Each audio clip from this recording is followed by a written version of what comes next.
Hello student, welcome back to my channel Aakash lecture. Student, आज की इस वीडियो में आप लोगों को बताने वाला हूं कि निबंध कैसे लिखें। आखिरकार निबंध लिखने का सही तरीका कैसे है, कैसे निबंध लिखें ताकि एग्जामिनर मुझे पूरा का पूरा नंबर दे। और आपके पेपर में जो निबंध आता है 9 नंबर के लिए आता है। इंटर में मेरे प्यारे बच्चों 9 नंबर के लिए निबंध आता है और हाई स्कूल में 7 नंबर के लिए निबंध आता है। तो मेरे पास एक इंटर का पेपर है 2026 बोर्ड का, सामान्य हिंदी का पेपर है और इसमें जो निबंध दिया गया है मैं उसको लिख के दिखाने वाला हूं। बहुत सारे बच्चे कंफ्यूज होते हैं, बहुत सारे वीडियो आपने देखी होगी, बहुत सारे बच्चे निबंध लिखना भी जानते हैं, लेकिन कुछ बच्चे क्या करते हैं कि उनको दिमाग में यह फिट है कि हम कम से कम 4 या 5 पेज में लिखेंगे तब जाके निबंध का पूरा नंबर हमें मिलेगा, और इसी के चक्कर में वो याद नहीं कर पाते। मेरे प्यारों को ऐसा कुछ नहीं होता है। निबंध कैसे लिखा जाता है, एग्जामिनर निबंध में क्या देखता है कि नंबर पूरा का पूरा देखता है। तो आज की इस वीडियो में इतना स्पेशल तरीका आप लोगों को बताना वाला निबंध लिखने का कि कोई भी निबंध आ जाएगा उसको आप लिख दोगे और पूरा का पूरा नंबर लेकर आओगे। तो मेरे प्यार बच्चों मैं आप लोगों को दिखाता हूं। जैसे पेपर है, पेपर में जब आप देखोगे 14वां प्रश्न, पेपर में 14वां प्रश्न दिया है कि निम्नलिखित विषयों में से किसी एक विषय पर अपनी भाषा शैली में निबंध लिखिए। अब निबंध लिखने के लिए बोला है और 9 नंबर के लिए निबंध दिया गया है। और यहाँ पे आपके पास ऑप्शन 5 है। आतंकवाद की समस्या का कारण और निवारण, पर्यावरण प्रदूषण के निवारण हेतु उपाय, इसके बाद विज्ञान वरदान या अभिशाप, चौथा है कि विद्यार्थी जीवन में अनुशासन का महत्व, और 5वां है मेरा प्रिय खेल। अब इन 5 में से किसी एक विषय पे ही निबंध लिखना होता है।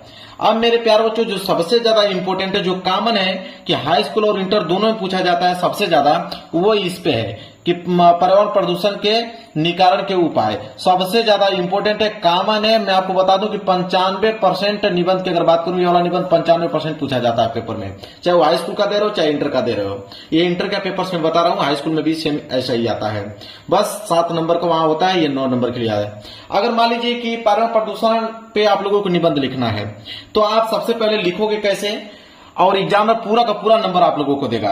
सबसे पहले आपको करना क्या है कि कोई भी प्रश्न उत्तर, जैसे 14वां प्रश्न उत्तर है तो आप लिखोगे प्रश्न उत्तर 14। यहाँ पे आपको हेडिंग डालनी ही डालनी है। तो यहाँ पे सबसे पहले आप हेडिंग बनाओगे कि प्रश्न उत्तर संख्या 14। चलिए, तो प्रश्न उत्तर संख्या 14 है तो पहले आप प्रश्न उत्तर संख्या 14 यहाँ पे क्या करेंगे, डालेंगे। जो भी प्रश्न उत्तर है उसको आराम से सही सही आप लोगों को लिखना है। प्रश्न उत्तर संख्या 14 है तो आप लिखोगे प्रश्न उत्तर संख्या 14। क्लियर है, यहां तक आपको समझ में आ गया। फिर आप स्केल लोगे और स्केल की सहायता से आप इसके नीचे क्या करोगे, अंडरलाइन करोगे। इसके नीचे आप क्या करोगे मेरे प्यारों, अंडरलाइन करोगे। याद रहे अंडरलाइन आपको डबल करना है। डबल अंडरलाइन में मेरे प्यारों जो थोड़ा दिखने में अच्छा दिखता है। देखिए प्रश्न उत्तर संख्या 14 हमने डाल दिया। अब आपके पास ऑप्शन यहाँ पे 5 है कि आप कौन सा कर रहे हो इसमें से। तो आप दूसरा कर रहे हो, पर्यावरण प्रदूषण के निराकरण के उपाय, तो आप यहाँ पे दूसरा लिखोगे। यहाँ पे हेडिंग डालोगे दूसरा, और जो निबंध लिख रहे हो उसका नाम आपको लिखना पड़ेगा। जैसे पर्यावरण प्रदूषण के निराकरण के उपाय था तो हम लोग इसका हेडिंग डालेंगे कि पर्यावरण प्रदूषण के, मैं देखिए खुद लिख के आप लोगों को दिखाऊंगा पूरा का पूरा। और देखिए कैसे नंबर आप लोगों को मिलेगा, बिल्कुल सिंपल शब्दों में लिख के दिखाऊंगा और बिल्कुल कम शब्दों में भी लिख के दिखाऊंगा, और एग्जामिनर पूरा का पूरा नंबर देगा। मैं आपको बताऊंगा कौन सी चीजें देकर एग्जामिनर आपको नंबर देता है, और आपको घबराना नहीं है, पूरा का पूरा निबंध लिख के आना है, नंबर आपको पूरा का पूरा नंबर मिलेगा। निराकरण के उपाय, निराकरण के उपाय। अब ये आपकी मेन हेडिंग हो गया जो आप निबंध लिख रहे हो। अब इसके नीचे भी स्केल की सहायता से आपको अंडरलाइन करना पड़ेगा। इसके नीचे भी आपको स्केल की सहायता से अंडरलाइन कर दीजिएगा ताकि दिखने में जो है बेहद खूबसूरत लगे। डबल अंडरलाइन आप लोगों को करना है। देखिए अच्छा लग रहा है। दूसरा कर रहे हो पर्यावरण प्रदूषण के निराकरण के उपाय, मतलब पर्यावरण प्रदूषण पे लिख रहे हो। अब देखिए सबसे पहले निबंध में एग्जामिनर चेक क्या करता है उसको समझिए। सबसे पहले निबंध में एग्जामिनर जो चेक करता है वो रूपरेखा को देखता है कि रूपरेखा आपने हेडिंग बनाई है कि नहीं। तो रूपरेखा आपको यहाँ पे डालना पड़ेगा। बहुत सारे बच्चे कंफ्यूज होंगे कि रूपरेखा क्या होता है।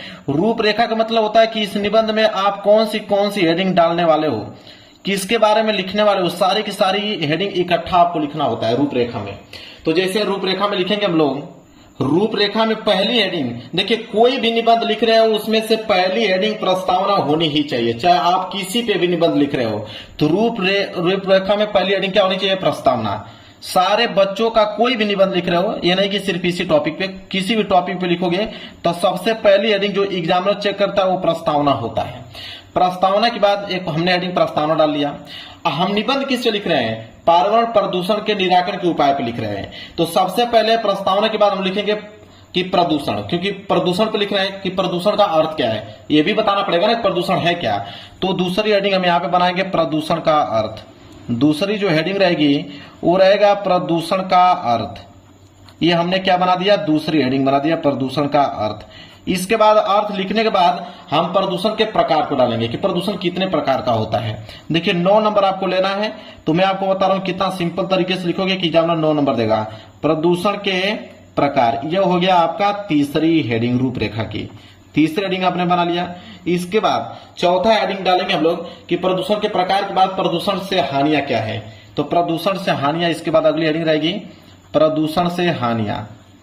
देखिए एग्जामिनर यही देखता है कि आप कितना अच्छे से हेडिंग आपने लिखा है, कौन कौन सी हेडिंग को आपने मेंशन किया हुआ है, एग्जामिनर यही चेक करता है और इसी को देखकर आप लोगों को पूरा का पूरा नंबर दे देगा। प्रदूषण से हानियां। इसके बाद हम लिखेंगे प्रदूषण से रोकने के उपाय, मतलब प्रदूषण रोकने के क्या उपाय हैं। तो लिखेंगे अगली हेडिंग प्रदूषण रोकने के उपाय। प्रदूषण रोकने के उपाय, रोकने के उपाय। हमें बस इतना ध्यान रखना है कि कितना अच्छे से अच्छे हेडिंग बना के हम लोगों को चलना है। प्रदूषण रोकने के उपाय। और लास्ट की हेडिंग, आप कोई भी निबंध लिख रहे हो लास्ट की हेडिंग उपसंहार होना ही चाहिए। तो अब लास्ट की हेडिंग डालेंगे उपसंहार। तो 2 ही हेडिंग सबसे ज्यादा इंपॉर्टेंट है, जो कि दोनों हेडिंग दोनों में कॉमन होता है। किसी भी निबंध में 2 हेडिंग कॉमन होता है, एक प्रस्तावना और लास्ट हेडिंग उपसंहार। ये 2 हेडिंग कॉमन होता है, बाकी बीच में आप बना के जिस भी टॉपिक पे लिख रहे हो उस टॉपिक को बना के आप लिख सकते हो। तो हमने यहाँ पे इतनी हेडिंग रूपरेखा में डाल दिया। क्लियर है? चलिए अब हम क्या करेंगे, यहां से पहली हेडिंग को उठाएंगे प्रस्तावना। उसके लिए एक लाइन का हम क्या करेंगे, गैप छोड़ेंगे। इसके बाद नीचे हम हेडिंग डालेंगे प्रस्तावना। देखिए प्रस्तावना में क्या लिखना होता है मैं ये भी बता देता हूं।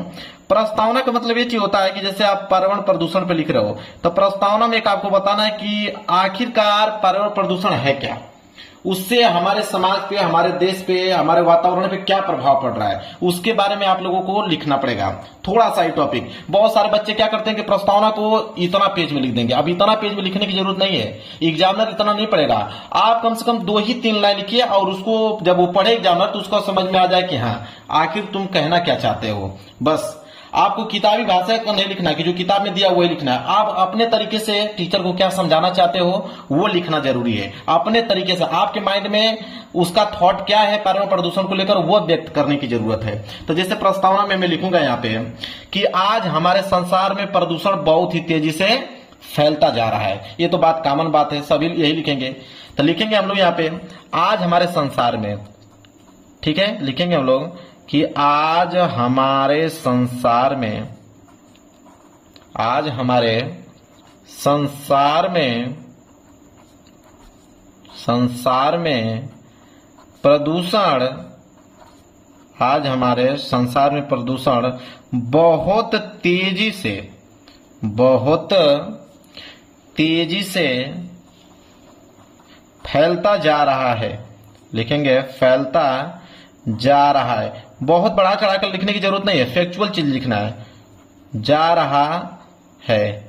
ठीक है, ये हमने एक लाइन लिखा कि आज हमारे संसार में प्रदूषण बहुत तेजी से फैलता जा रहा है, जो कि आने वाले समय के लिए बहुत ही हानिकारक है।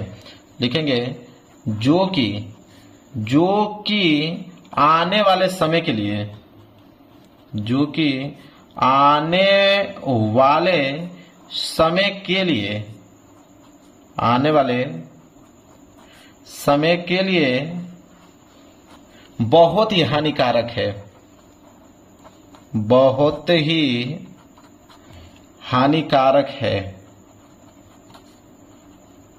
बहुत ही हानिकारक है। देखिए मैं आप लोगों के खुद सामने लाइव लिख रहा हूं, ये नहीं कि लिखा हुआ है, मैं खुद अपने से अपने थॉट से लिख रहा हूं। बस प्रस्तावना में इतना ही लिखने की जरूरत है और बढ़ा चढ़ा के लिखने की जरूरत है। डायरेक्ट आप लिख दीजिए आज हमारे संसार में प्रदूषण बहुत तेजी से फैलता जा रहा है, जो कि आने वाले समय के लिए बहुत ही हानिकारक है। क्लियर है? बहुत सारे बच्चे कुछ अलग दिमाग लगाएंगे, वो लिखेंगे कि पर्यावरण प्रदूषण आज की सबसे बहुत बड़ी समस्या है, ये हमारे जीवन और प्रकृति के लिए बहुत ही हानिकारक है, ऐसे लिख सकते हो। ठीक है, तो सबका अलग अलग थॉट रहेगा और सबका नंबर मिलेगा, ऐसी कोई बात नहीं है। ये नहीं कि सभी बच्चे आप जैसे ही लिखेंगे, उनका जो दिमाग काम करेगा प्रदूषण को लेकर वो अपना तरीके से लिखेंगे, और आपका जो दिमाग करेगा वो अपने तरीके से आप लिखें, नंबर आपको मिलेगा। ज्यादा बढ़ा चढ़ा लिखने की जरूरत नहीं है। प्रस्तावना आपने हेडिंग बना लिया, इतना आपने लिख दिया, एक लाइन का गैप छोड़िए, प्रदूषण का अर्थ। अब अगली हेडिंग आपकी क्या रहेगी, प्रदूषण का अर्थ। अब एक लाइन आप छोड़ दीजिए और अगली हेडिंग डालिए, प्रदूषण का अर्थ। प्रदूषण का अर्थ देखिए, ज्यादा नहीं, आपको 2 ही लाइन सब में लिखना है, 2 ही 3 लाइन लिखना है और फैक्चुअल चीज लिखना है। यह हो गया आपका प्रदूषण का अर्थ। इसके नीचे अंडरलाइन कर देना आपको स्केल की सहायता से।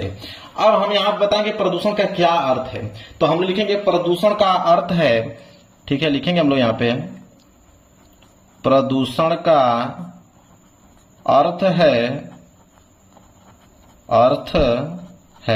प्रदूषण का क्या अर्थ है कि पर्यावरण में हानिकारक पदार्थों का प्रवेश होना, ठीक है, क्योंकि पर्यावरण में जब हानिकारक पदार्थ प्रवेश होगा तभी तो पर्यावरण दूषित होगा।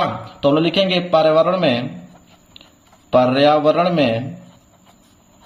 पर्यावरण में हानिकारक पदार्थों का प्रवेश होना, हानिकारक पदार्थों का प्रवेश होना, हानिकारक पदार्थों का प्रवेश होना, ठीक है। देखिए बिल्कुल अपने दिमाग से लिख रहा हूं, अब पूरा का पूरा नंबर मिलेगा, एक भी नंबर एग्जामिनर काट नहीं सकता, इतना बता देता हूं। जो स्ट्रक्चर में बता रहा हूं इसी तरह आप लोगों को लिखना है, प्रवेश होना।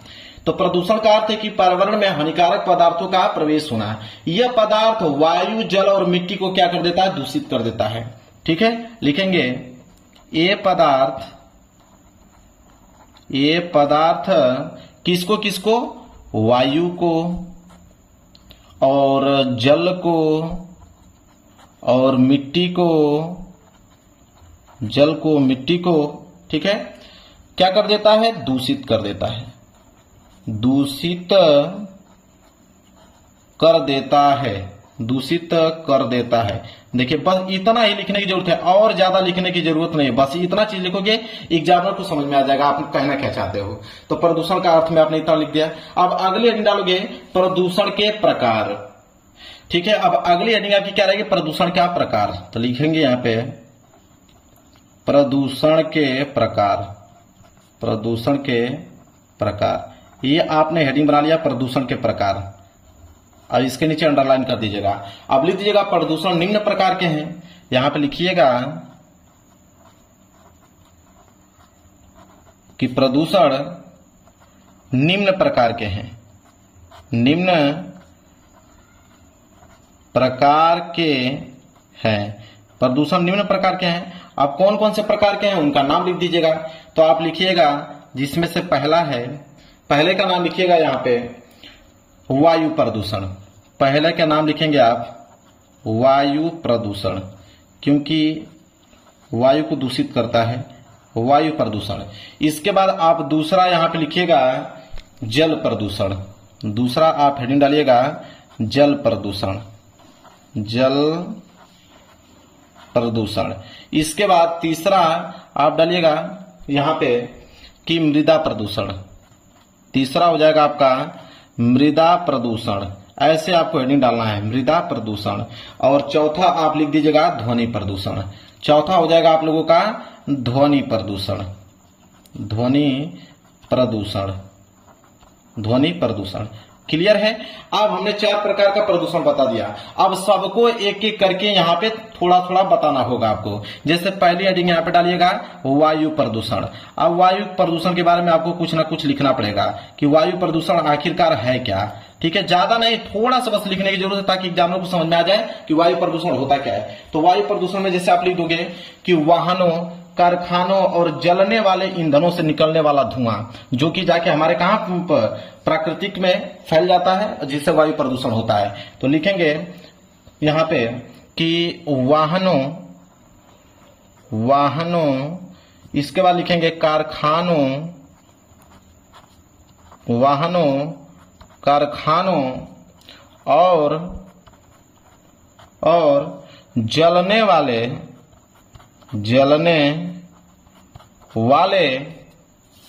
ईंधनों से, जलने वाले ईंधनों से निकलने वाला धुआं निकलने वाला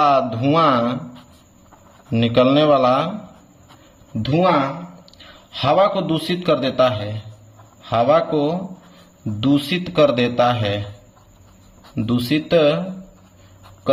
है। बस इतना ही लिखने की जरूरत है, ज्यादा बढ़ा चढ़ा लिखने की जरूरत नहीं, बस इतना से एग्जामिनर समझ में आ जाएगा उसको कि आप कहना क्या चाहते हो। इसी प्रकार मेरे पास जो एक लाइन छोड़कर आप दूसरे हेडिंग डालोगे, क्या, जल प्रदूषण। क्या डालोगे, जल प्रदूषण डालोगे। अब जल प्रदूषण के बारे में जो भी चीज जानते हो यहां से लिखना चालू कर देना। जैसे जल प्रदूषण में यहां पे लिख देना कि कारखानों का गंदा पानी, कचरा और प्लास्टिक नदियों और तालाबों को गंदा करते हैं और इससे पानी जो है पीने योग्य नहीं रहता है। बस जो चीज आपके दिमाग में चल रहा है बस आप 2-3 लाइन यहाँ पे लिख दो, कोई दिक्कत नहीं है। एक लाइन का गैप छोड़ के फिर आप तीसरी हेडिंग डाल दो यहाँ पे मृदा प्रदूषण। अब मृदा प्रदूषण के बारे में जो आपका दिमाग काम कर रहा है, जो भी चीजें मृदा को दूषित करती हैं उन्हीं के बारे में आप लोगों को जिक्र करना है। जैसे मृदा प्रदूषण में आप ये लिख सकते हो कि रासायनिक खाद और प्लास्टिक कचरे के कारण मिट्टी को जो है उर्वरता कम होती है और इसमें जो है खेती जो है वो प्रभावित होती है, खेती अच्छे ढंग से नहीं हो पाती है, खाद्य पदार्थों का विकास नहीं हो पाता है, ऐसे आप लिख सकते हो। फिर यहाँ पे जैसे आप लिखोगे 2 लाइन, फिर एक लाइन का गैप छोड़ के आप चौथी हेडिंग डाल लीजिएगा यहाँ पे ध्वनि प्रदूषण। अब ध्वनि प्रदूषण में जो भी चीज जानते हो सिर्फ मात्र 2 ही लाइन में आपको मेंशन करना है, 2 ही लाइन में एग्जामिनर को समझाना है। ध्वनि प्रदूषण में लिख देना जैसे वाहनों हुआ, लाउड स्पीकर और कारखानों से निकलने वाला शोर जो कि सुनने में समस्या और मानसिक तनाव पैदा होती है, जो सुनने में दिक्कत होती है, हमारे कानों को जो है हानि पहुंचाती है। बस जो दिमाग में काम कर रहा है 2 लाइन आप यहाँ पे लिख दीजिए, कोई दिक्कत नहीं मेरे प्यारों। क्लियर हो गया। इसी तरह मेरे प्यारों अगली हेडिंग आपको डालना पड़ेगा प्रदूषण से हानियां। अब प्रदूषण से हानियां अगली हेडिंग आप लोगों को मेरे प्यारों डालना पड़ेगा। अब प्रदूषण से हानियां में आप लिख सकते हो कि प्रदूषण से कई तरह की हानियां होती है, जैसे प्रदूषण से लोगों, पशुओं, पक्षियों और पर्यावरण को नुकसान पहुंचाता है। बस इतना ही आपको लिखना है। फिर प्रदूषण के रोकने के उपाय में उसको कैसे रोका जा सकता है, जैसे आप लिख सकते हैं कि पौधे लगाएं, उनकी देखभाल करें, कचरा को उचित स्थान पर रखें, पॉलीथीन का इस्तेमाल करें, वस्तुओं को पुनः इस्तेमाल और पुनः चक्रण करें, वाहनों का कम इस्तेमाल करें, ठीक है, लाउड स्पीकर जो डीजे बज रहा है आजकल उसको कम साउंड में बजाएं। बस इसके बाद लास्ट हेडिंग होना चाहिए उपसंहार। अब उपसंहार जो है लास्ट हेडिंग आपकी है। उपसंहार में क्या लिखिएगा कि इसके लिए हम सभी को मिलकर पर्यावरण को बचाना होगा, प्रदूषण की समस्या पूरे विश्व में है। बस इतना ही आप लिख दीजिए मेरे प्यारों। जो यकीन मानिए इससे बेहतरीन निबंध आपने नहीं देखा होगा और एग्जामिनर खुश हो जाएगा। एग्जामिनर कहना चाहिए कि आपने कितना पेज लिखा है। देखिए छोटा छोटा मैंने 2-2 लाइन लिखा है, फैक्चुअल चीज लिखा है और उससे एग्जामिनर प्रभावित हो जाएगा, वो समझ जाएगा कि लड़का क्या मुझे समझाना चाहता है और पूरा का पूरा नंबर देगा।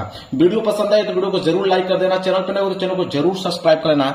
मिलेंगे एक प्यारे से नेक्स्ट वीडियो में, तब तक के लिए धन्यवाद।